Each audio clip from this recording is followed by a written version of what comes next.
LOC पर पाकिस्तानी सेना की ओर से फायरिंग, भारतीय सेना भी जवाबी फायरिंग पर मुंहतोड़ जवाब दिया। फिलहाल किसी की हताहत होने की खबर नहीं। पहलगाम आतंकी हमले के बाद सुरक्षा बल का एक्शन तेज। आज सुबह शोपियां में लश्कर के आतंकी शाहिद अहमद का घर गिराया गया।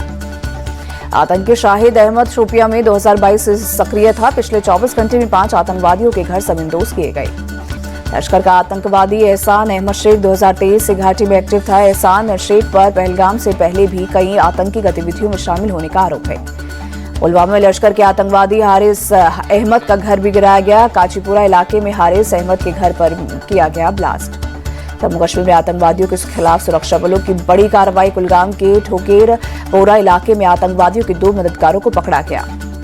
ओवरग्राउंड वर्कर्स के पास से मिले हथियार, सुरक्षा बलों ने 2 पिस्तौल, मैगजीन और कई राउंड गोलियां जब्त की। जम्मू कश्मीर के गंदरबल पुलिस ने एक संदिग्ध को हिरासत में लिया। एक महिला ने धर्म पूछने का लगाया था आरोप। अयाज अहमद के तौर पर हुई है संदिग्ध की पहचान। जम्मू कश्मीर के कई जिलों में पुलिस और सीआरपीएफ का door to door search operation. आतंकियों की मदद कर रहे ग्राउंड वर्कर्स की हो रही पहचान।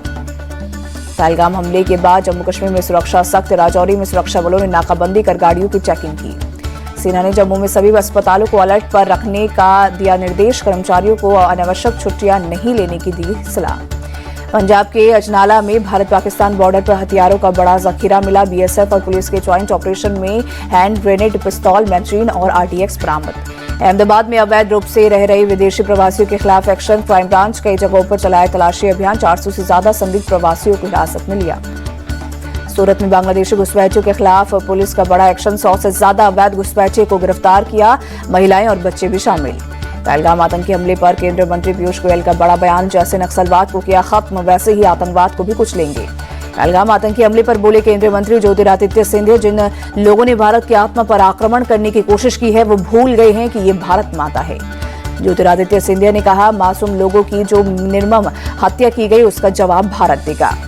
पीएम मोदी से मिले आंध्र प्रदेश के सीएम चंद्रबाबू नायडू। कहा, आतंकवाद के खिलाफ केंद्र के साथ खड़े। पहलगाम आतंकी हमले के खिलाफ तेलंगाना के सीएम रेवंत रेड्डी ने पीएम मोदी का किया समर्थन। कहा, पाकिस्तान को 2 टुकड़ों में बांटे, पीओके को भारत में मिलाएं। पहलगाम आतंकवादी हमले के खिलाफ हैदराबाद में कांग्रेस ने निकाला candle march. CM Revanth Reddy के साथ एआईएमआईएम चीफ असदुद्दीन ओवैसी और उनके विधायक भी हुए शामिल। पहलगाम हमले के खिलाफ दिल्ली में कांग्रेस का कैंडल मार्च। राहुल गांधी भी मार्च में हुए शामिल। आज जम्मू कश्मीर दौरे पर थे राहुल गांधी। पहलगाम के विरोध में पटना में महागठबंधन का कैंडल मार्च। आरजेडी नेता तेजस्वी यादव हुए शामिल। कहा, आतंकवाद के खिलाफ पूरा विपक्ष सरकार के साथ खड़ा है। शिमला में कांग्रेस ने पहलगाम आतंकी हमले के खिलाफ निकाला candle march. CM Sukhvinder Singh Sukhu भी मार्च में शामिल हुए। लखनऊ में पहलगाम आतंकी हमले के खिलाफ सड़कों पर उतरे समाजवादी पार्टी के नेता। मोमबत्ती जलाकर किया विरोध प्रदर्शन। सिंधु जल समझौते को लेकर अमित शाह के घर मीटिंग। गृह मंत्री ने जल शक्ति मंत्री सीआर पाटिल से समझौता सस्पेंड करने की बात की रणनीति पर चर्चा की।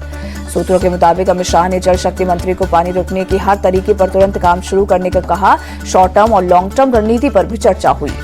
अमित शाह से मुलाकात के बाद जल शक्ति मंत्री सीआर पाटिल बोले, पाकिस्तान में सिंधु का एक भी बूंद पानी नहीं जाएगा। पाकिस्तान में जल्द इसका असर दिखेगा।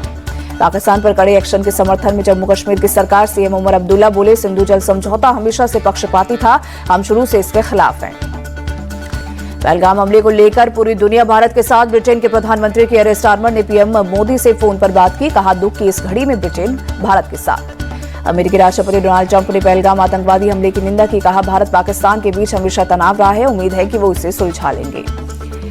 अमेरिकी नेशनल इंटेलिजेंस की डायरेक्टर तुलसी गबार्ड ने पहलगाम हमले की निंदा की। ट्वीट कर लिखा, इस्लामी आतंकवादी हमले में हम भारत के साथ, दोषियों को पकड़ने में अमेरिका करेगा मदद। जयपुर में हवा महल के विधायक बालमुकुंद आचार्य के खिलाफ एफआईआर दर्ज। जामा मस्जिद के बाहर विवादित पोस्टर लगाने और नारेबाजी का आरोप। महाराष्ट्र के रत्नागिरी में हिंदू धर्म सभा का आयोजन। बीजेपी नेता नीतीश राणे बोले, हिंदू सिर्फ हिंदुओं की दुकानों से ही सामान खरीदे, मुसलमानों की दुकानों से सामान खरीदना बंद करें। नीतीश राणे बोले, अगर वो हमारा धर्म पूछकर गोली मारेंगे तो आप भी धर्म पूछकर ही सामान खरीदो। ये अपने परिवार के सगे नहीं हुए तो हमारे क्या होंगे। दिल्ली के शालीमार बाग इलाके में पहुंची सीएम रेखा गुप्ता। विभिन्न परियोजनाओं और विकास कार्यों का निरीक्षण किया। यूपी के गोरखपुर में दर्दनाक सड़क हादसा। तेज रफ्तार कार ने 7 लोगों को रौंदा, 2 की मौत, 5 घायल। घर के बाहर बैठी महिलाओं और बच्चों को तेज रफ्तार कार ने रौंदा। हादसे में 44 वर्षीय मां और 16 साल की बेटी की मौत। हादसे की जानकारी मिलने के बाद मौके पर पहुंची पुलिस कार को कब्जे में लिया। कार सवार 4 लोग में से 3 लोग फरार, एक आरोपी को पुलिस ने पकड़ा। देहरादून में अतिक्रमण के खिलाफ प्रशासन की कार्रवाई। सरकारी जमीनों पर बनी अवैध मजारों पर नगर निगम का चला बुलडोजर। तमिलनाडु के त्रिची में श्रीरंगम मंदिर में चिरिथिराई कार महोत्सव, बड़ी संख्या में शामिल हुए श्रद्धालु। आईपीएल में आज कोलकाता नाइट राइडर्स और पंजाब किंग्स का मुकाबला ईडन गार्डन में शाम 7:30 बजे से खेला जाएगा मैच।